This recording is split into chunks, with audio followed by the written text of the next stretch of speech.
NCI ನ್ಯೂಸ್ಗೆ ಸ್ವಾಗತ. ನಾನು ನಿಮ್ಮ PH ನಾಯ್ಕೋಡಿ. ಉದಯಗಿರಿ ಪೊಲೀಸ್ ಕಾರ್ಯಾಚರಣೆ.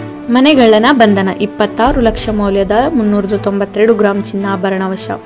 ಉದಯಗಿರಿ ಠಾಣೆ ಪೊಲೀಸರು ನಡೆಸಿದ ಯಶಸ್ವಿ ಕಾರ್ಯಾಚರಣೆಯಲ್ಲಿ ಮನೆಗಳ್ಳನ ಬಂಧಿಸಲಾಗಿದೆ. ಆರೋಪಿಯಿಂದ 26 ಲಕ್ಷ ಮೌಲ್ಯದ 392 ಗ್ರಾಂ ತೂಕದ ಚಿನ್ನಾಭರಣ ವಶಪಡಿಸಿಕೊಳ್ಳಲಾಗಿದೆ. ರಾಜೀವ್ ನಗರದ ನಿವಾಸಿ ಸೈಯದ್ ಆಸಂ ಬಂಧಿತ ಆರೋಪಿ.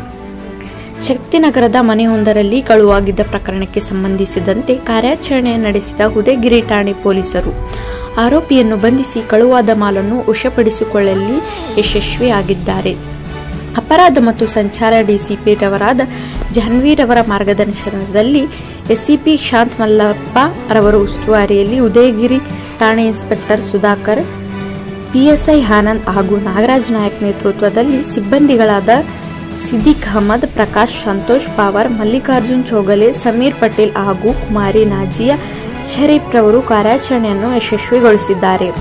ಕಾರ್ಯಾಚರಣೆಯ ನಗರ ಪೊಲೀಸ್ ಆಯುಕ್ತ ಡಾಕ್ಟರ್ ಬಿ ರಮೇಶ್ ಹಾಗೂ ಕಾನೂನು ಮತ್ತು ಸುವ್ಯವಸ್ಥೆ ಡಿಸಿಪಿ ಮತ್ತು ಮುತ್ತುರಾಜ್ ರವರು ಪ್ರಶಂಸಿಸಿದ್ದಾರೆ.